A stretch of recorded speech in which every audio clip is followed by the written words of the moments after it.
आपने कहा था कि माओ सबकी हेल्प किया करो। अरे हाँ, मैं तो भूल ही गया। माओ तूने अच्छा मेरे को याद दिलाया, मेरे को तेरा मदद मांगता है। साइली एक काम कर, तू अंदर जा, मैं माओ के साथ ना जरा आता है, मेरे को उसका हेल्प मांगता है। चल। अरे एक मिनट, ये क्या बात हुई? अभी तो तुमने कहा। अभी मैं इस तो देखो बोल रहा है, साइली तू अंदर जा, तेरे को चेंज वेंज भी करने का है, बरोबर? हाथ में धो ले, तब तक हम लोग आती।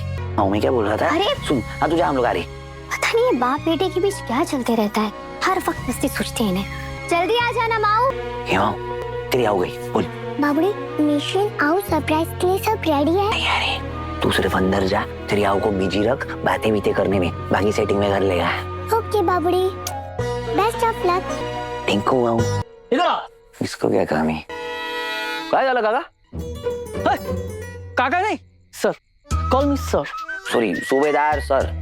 काय झालं? ग्रेट। अच्छा हो तो मिल गए, तुमसे एक अत्यंत आवश्यक सवाल करना था। बोला बोला, सुन रहे मैं। अब इस बात पे फिर से मुझे बात नहीं करनी है। काकू आपके पैरों में दर्द है, मेरे चुप रहने से आपके पैरों का दर्द कम नहीं हो जाएगा? लाइए दूसरा पैर दीजिए, वो भी दर्द कर रहा है ना, उस पे बाम लगा देती हूँ। वैसे पैर दर्द तो होगा ही ना, भाग दौड़ करने की आपकी उम्र नहीं है ना काकू। और दिन भर आपको पंखुड़ी की स्कूल, उसके गेम्स, कल वो हुला हूप, इसी में लगी रहती है, तो पैर तो दर्द होगा ना। मैं मानती हूँ काकू कि वो लोग काका। क्या साइली का बर्थडे इस बार उसकी जिंदगी का सबसे यादगार दिन बनने वाला? क्या रोशनी की भड़काई हुई बातें रेणुका के दिल में साइली के लिए नफरत पैदा कर देंगी? क्या आर्या और रिया के बीच की दूरियां हमेशा के लिए खत्म हो जाएंगी? और क्या सचिन का प्यार साइली को एक ऐसा सरप्राइज देगा जिसे वो कभी नहीं भूल पाएगी? भाई आज का एपिसोड फैमिली इमोशंस, प्यार और छोटी छोटी खुशियों से भरा हुआ रहा। एपिसोड की शुरुआत होती है एक मजेदार लेकिन थोड़ी टेंशन वाली सिचुएशन। पांडे जी बार बार किसी के डोरबेल बजाकर भाग जाने से इतने परेशान हो जाते हैं कि गुस्से में सीधा देशमुख हाउस पहुंच। उनका गुस्सा देखकर सब लोग हैरान रह जाते हैं। थोड़ी देर बाद पता चलता है कि ये शरारत किसी और ने नहीं बल्कि छोटे लक्ष्य ने की थी।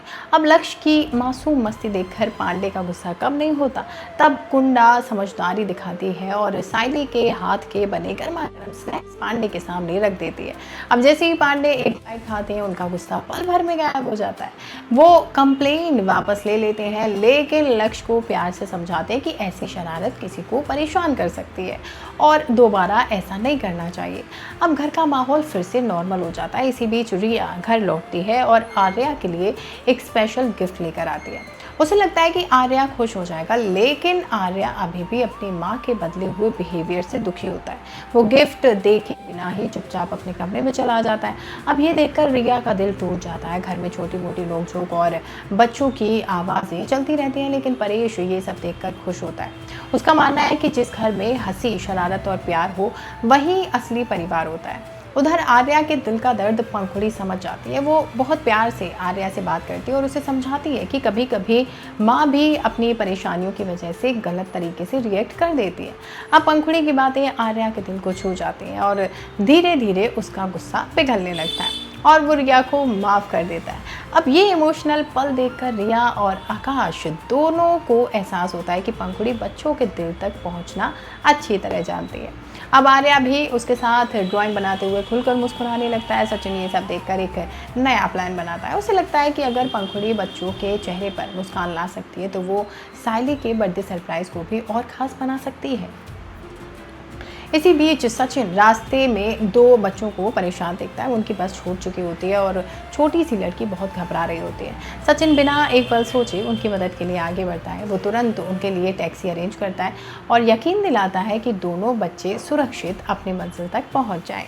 अब सचिन की ये छोटी सी मदद उसके बड़े दिल का सबूत बन जाती है। दूसरी तरफ साइली को बिल्कुल अंदाज़ा नहीं होता कि उसके लिए घर में क्या चल रहा है। वो आराम से अपने कमरे में चली जाती है, जबकि सचिन और पंखुड़ी चुपके चुपके उसके बर्थडे की प्लानिंग में लग जाते हैं। अब दोनों हर छोटी बड़ी डिटेल पर ध्यान देते हैं ताकि साइली को सरप्राइज का ज़रा सा भी शक ना हो।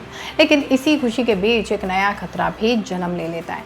रोशनी धीरे धीरे रेणुका के कान भरना शुरू कर देती है। वो कहती है कि अगर सचिन और साइली इसी तरह घर में सबका दिल जीतते रहे तो एक दिन पूरा परिवार रेणुका की जगह साइली की बात सुनने लगेगा। अब पहले तो रेणुका इस बात को नज़रअंदाज करती है, लेकिन रोशनी बार बार वही बात दोहराकर उसके दिल में शक पैदा कर देती है।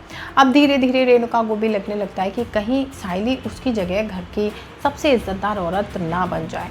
अब रात होते ही सचिन और पंखुड़ी चुपके से पूरे घर को सजाना शुरू कर देते हैं। हर डेकोरेशन में उनका प्यार और मेहनत साफ नजर आती है। दोनों चाहते हैं कि साइली का बर्थडे उसकी ज़िंदगी का सबसे खूबसूरत याद बन जाए। लेकिन सबसे बड़ा सवाल अब ये है कि क्या साइली का बर्थडे सरप्राइज बिना किसी दिक्कत के पूरा हो पाएगा?